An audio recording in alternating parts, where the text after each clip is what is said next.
الكريم. أما بعد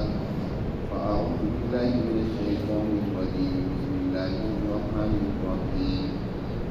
ووصينا الإنسان بوالديه حسنا وإن جاهداك لتشرك بما ليس لك به علم فلا تطعهما إلي مرجعكم فأنبئكم بما كنتم تعملون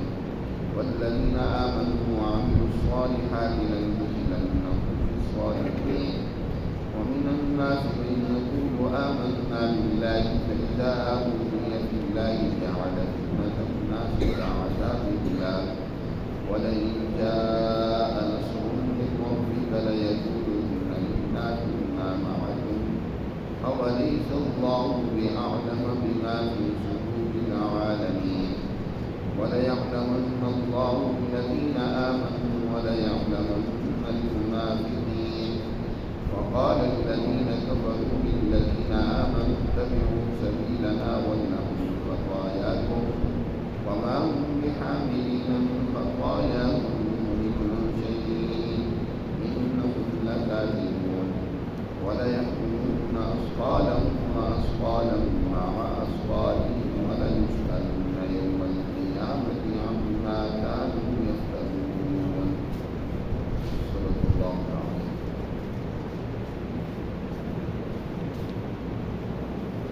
سورۃ العنکبوت کی آیت نمبر 8 سے ہم تلاوت کی سورہ مبارکہ کے آغاز میں اللہ سبحانہ و تعالی نے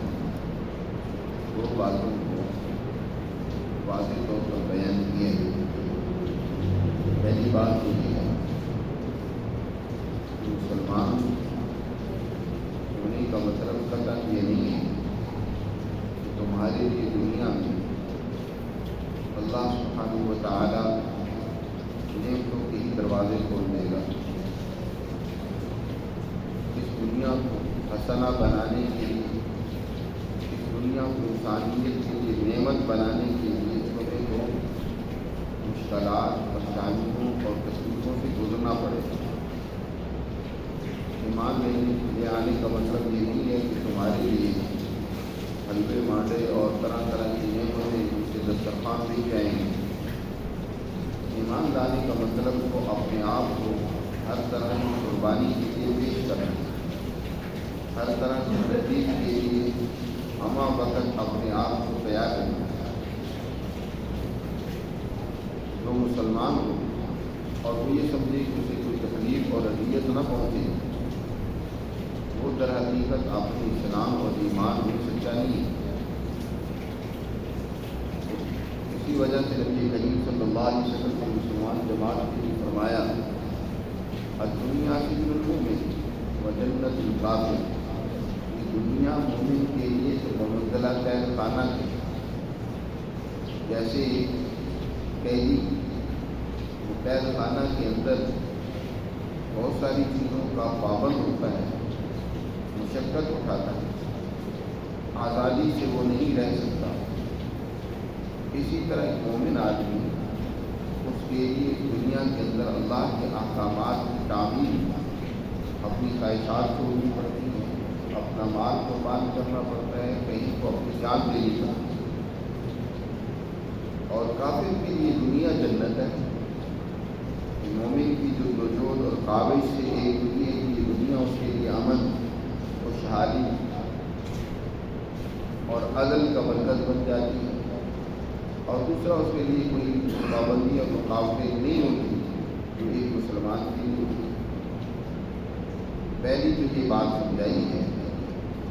جو لوگ یہ کہتے ہیں کہ آمنا اور وہ یہ سمجھتے ہیں کہ کوئی آزمائش اور تکلیف بھی اٹھانی پڑے گی، وہ مدائی کروں، ان کا یہ گمان درست نہیں ہے. دوسری بات یہ بات بیان کی گئی اور سمجھایا گیا کہ جو لوگ دنیا میں ظلم، فساد اور دنیا کے اندر بدامنی پھیلانے کے حوالے سے کردار ادا کرتے ہیں، کوشش کرتے ہیں، ایسے لوگ یہ نہ سمجھیں کہ وہ اللہ کے عذاب سے بچ جائیں گے. اللہ کا عذاب یقیناً ان کی گرفت کرے گا، ظالم کو اللہ پکڑے گا۔ یہ الگ بات ہے کہ دنیا میں اللہ نے ہر ایک کو، ظالم کو بھی اور مظلوم کو بھی، عمل اور کام کرنے کا موقع دیا ہے۔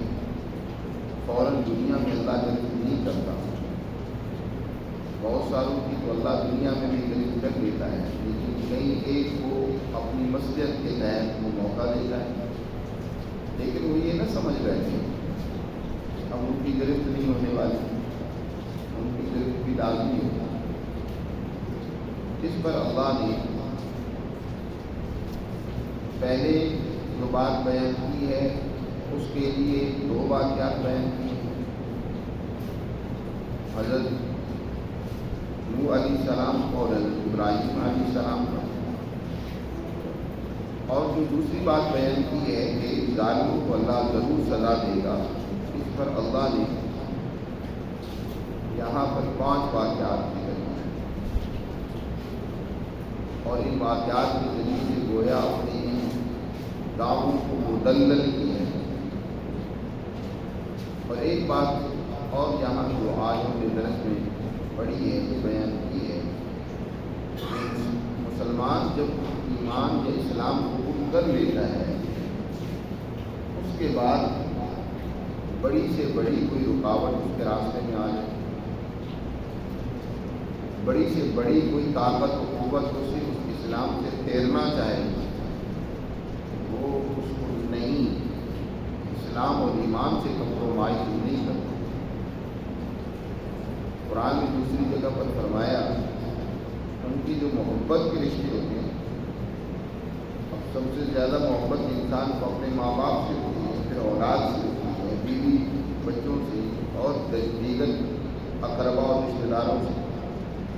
اللہ تعالیٰ نے دوسری جگہ پر واضح طور پر فرمایا کہ اگر جو مومن ہے اس کے ان کے قریبی رشتے دار وہی ان کو رائے حق سے ہٹانے کی کوشش کریں تو وہ قطعاً اس اللہ کے راستے کو چھوڑنے کے لیے تیار نہیں ہوتے۔ ماں باپ انسان کی اطاعت اور فرمانبرداری کے لیے سب سے، اللہ کے بعد سب سے بڑی ان کی اہمیت بیان کی گئی ہے۔ خود قرآن میں متعدد مقامات پر والدین کے ساتھ اس نے سلوک کرنے، ان کی اطاعت کرنے، ان کی خدمت کرنے کا حکم دیا۔ لیکن اگر والدین ہی اللہ کی نافرمانی کی بات کریں، اللہ کے ساتھ شرک کرنے کی بات کریں، تو یہاں پر والدین کی بات نہیں مانی جائے، کیونکہ سب سے زیادہ اطاعت اور احکام کی بجا آوری کا مستحق وہ اللہ کی ذات ہے۔ حضرت سعد بن ابی وقاص رضی اللہ تعالیٰ عنہ جب وہ مسلمان ہوئے، یہ اپنی والدہ کی بڑی خدمت کیا کرتے تھے، والدہ کے ساتھ بڑی محبت تھی۔ اب یہ مسلمان ہوتے ہیں تو ان کی والدہ نے منہ ہڑتال کر دی اور کہنے لگی اے سعد، یا تو اپنے اس نئے دین کو چھوڑ دو، نہیں تو میں اسی طرح بھوک ہڑتال کر کے جان دے دوں اور لوگ تجھے قاتل کہیں گے کہ اپنی ماں کا یہ قاتل ہے، اور یہ تیری بڑی آر ہوگی، لوگ تجھے تانا دیں کہ اس نے ماں کو قتل کر دیا، اس لیے تم اس دین کو چھوڑو۔ سعد بن ابی وقاص رضی اللہ تعالیٰ عنہ کہتے ہیں کہ میں 2 دن تو انتظار کرتا رہا کہ جب بھوک لگے گی خود ہی کھا لیں گی، لیکن 2 دن گزر گئے، وہ اسی طرح اپنے اس عزم پر قائم ہے۔ میں نے بڑے ادب سے ان کے پاس بیٹھ کر ان کو یہ بات کہی کہ اے میری ماں، آپ تو ایک جان لگتی ہیں، اگر آپ نے 100 جانیں ہوں لخرجت نفسا نفسا، اور وہ آپ کے اندر سے ایک ایک جان کر کے نکلتی چلی جائے، تو جس دین کو میں نے قبول کر لیا اس کو میں چھوڑنے والا نہیں، ماں طرف کو دینی، میں اپنے دین کو یہ بات یاد رکھنا، مجھے نہ کسی آر کی پرواہ ہے، نہ کسی اور انسان کی اس حوالے سے پرواہ ہے کہ میں اس دین کو چھوڑ دوں۔ یہ بات ذہن سے نکال دوں۔ اب جب سعد بن ابی وقاص کا یہ عزم اور ارادہ ماں نے دیکھا تو پوری کھانا شروع کر دی، تو اللہ نے اسی موقع پر یہ آیات نازل کر کے فرمایا کہ وَوَصَّيْنَا الْإِنسَانَ بِوَالِدَيْهِ حُسْنًا، ہم نے انسان کو اپنے والدین کے ساتھ حسن سلوک کی تاکید دی ہے کہ اپنے والدین کے ساتھ اچھا برتاؤ کرو۔ یاد رکھو، دنیاوی معاملات میں والدین چاہے کافر ہی کیوں نہ ہو، والدین چاہے اس کے نظریے اور فکر پر نہ ہو، تب بھی دنیاوی معاملات میں ہمیشہ والدین کے ساتھ اس سے سلوک کرنا چاہیے۔ دوسری جگہ پر اللہ تعالیٰ نے اس بات کو واضح طور پر بیان فرمایا، فَقَضَىٰ رَبُّكَ أَلَّا تَعْبُدُوا إِلَّا إِيَّاهُ وَبِالْوَالِدَيْنِ إِحْسَانًا۔ سب سے پہلا فیصلہ تو اللہ کا یہ ہے کہ اس کے ساتھ کسی کو شریک نہ ٹھہراؤ، اسی کی بندگی اور اطاعت کرو۔ اور دوسرا فیصلہ اللہ کا یہ ہے، اللہ کا حکم یہ ہے کہ وہ بالوالدین احسانا، والدین کے ساتھ اچھا سلوک کرو۔ لیکن اگر والدین تمہیں اللہ کی نافرمانی کی بات کریں، شرک کرنے کے لیے کہیں، دین اسلام کو چھوڑنے کے لیے کہیں، پھر یاد رکھو اس میں ان کی بات نہیں،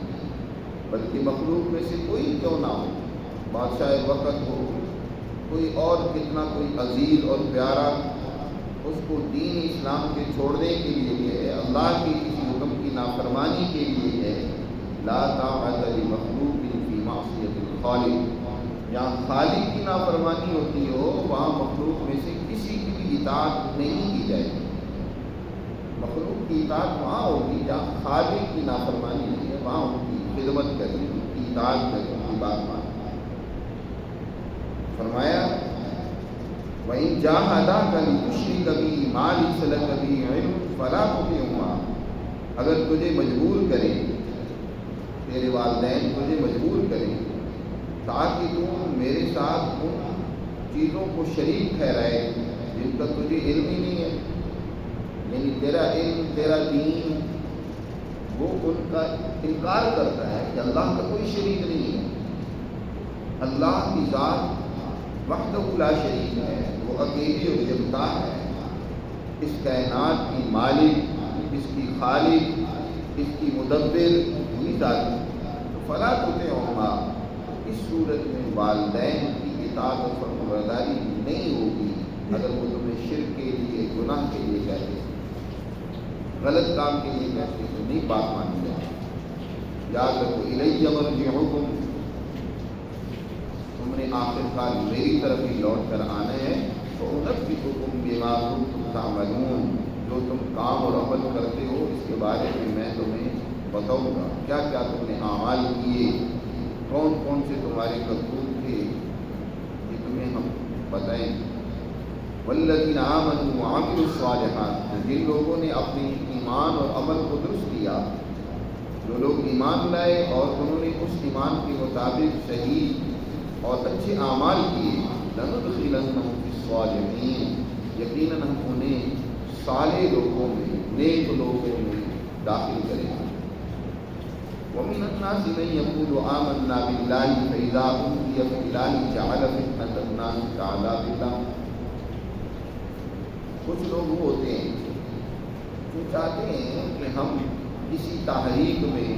شامل اور داخل ہو جائیں اور فتوحات میں ملنا شروع ہو جائیں۔ دین اسلام کی تحریک جب شروع ہوئی تو بہت سارے اس سوچ سے آئے کہ بس اب مسلمانوں کو فتوحات ہوگی، ہمیں بھی اس سے کیا فائدہ حاصل ہوگا، مال و دولت ملے گا، عہدے ملیں گے، وہ عہدے لینے، مرتبہ حاصل کرنے، مال بنانے کے لیے آگے۔ لیکن اگر کوئی قربانی دینی پڑے تو گھبراہٹ میں راہ فرار اختیار کرنے کی کوشش کرتے ہیں۔ ہمیشہ چاہے کوئی سچی تاریخ کی کوئی بھی تاریخ ہوئی ہے تو اس میں مفاد پرست طبقہ ضرور شامل ہونے کی کوشش کرتا ہے۔ نبی پاک صلی اللہ علیہ وسلم کے ساتھ بھی کچھ کسی طرح مفاد پرست لوگ شامل ہونا چاہتے تھے، لیکن امتحانات نے ان کو اس سچی جماعت سے جدا کر دیا، ان کی حقیقت کھول دی۔ قرآن نے انہیں کا تذکرہ کرتے ہوئے یہاں فرمایا کچھ لوگ وہ ہیں جو زبان سے تو کہتے ہیں آمنا باللہ، ہم اللہ پر ایمان لے آئے، لیکن فَإِذَا أُوذِيَ فِي اللَّهِ جعل فتنة الناس كعذاب اللہ، جب انہیں اللہ کے راستے میں کوئی تکلیف پہنچتی ہے، کوئی قربانی دینی پڑتی ہے، تو جعل فتنة الناس كعذاب اللہ، جو لوگوں کی طرف سے انہیں تکلیف پہنچی، غیر دشمن تو نہیں چھوڑے گا، دشمن اپنی دشمنی پوری کرتا ہے،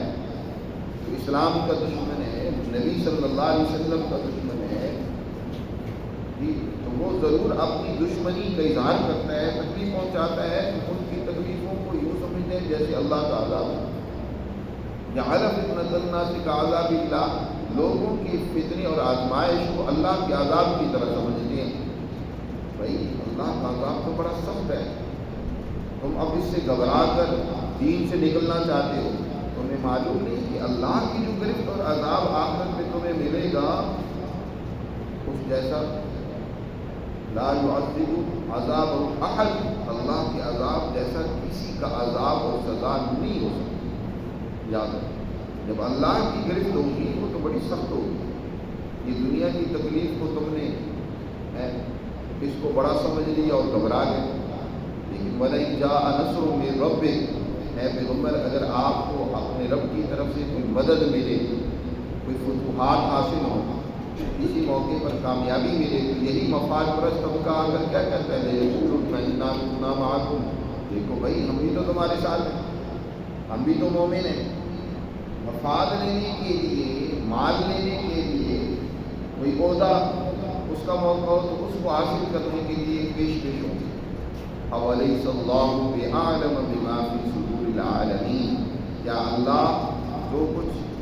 لوگوں کے دلوں میں، جو کچھ ان کے دلوں میں خیالات ہیں، عزائم ارادے ہیں، اللہ اس کو جانتا نہیں ہے؟ اللہ خوب جانتا ہے اس کو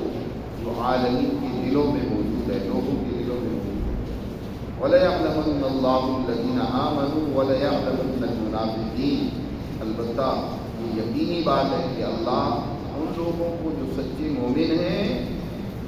ان کی ایمان کو بھی ظاہر کرے گا، اس طرح کی تکلیفوں آزمائشوں کے ذریعے سے ان کا ایمان، اس کی بھی حقیقت لوگوں کو پتہ چل جائے گی۔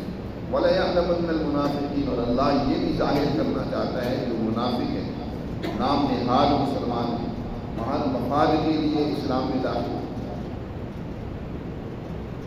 جو اس طرح کے مسلمان ہوتے تھے ان کے جو دوست احباب ملنے والے جو کافر اور ظالم لوگ ہوتے تھے، جب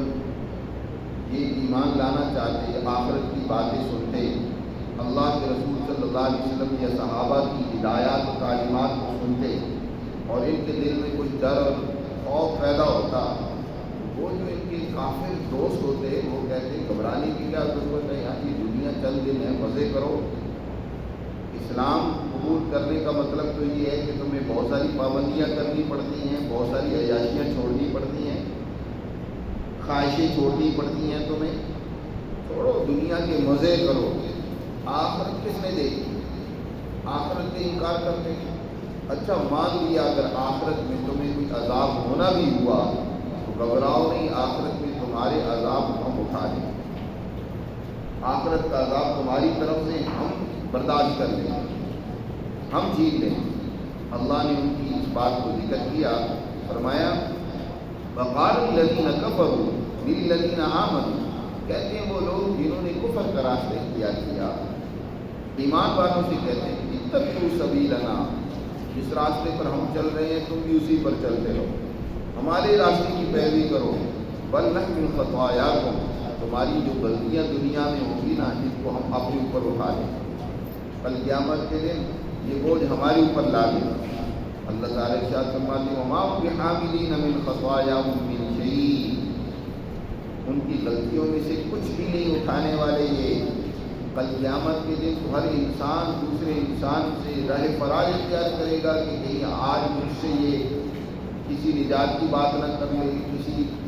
بوجھ کی بات نہ کریں. قرآن میں دوسری جگہ پر فرمایا نا اللہ نے یوم یفر المرء من اخیہ وامہ وابیہ وصاحبتہ وبنیہ.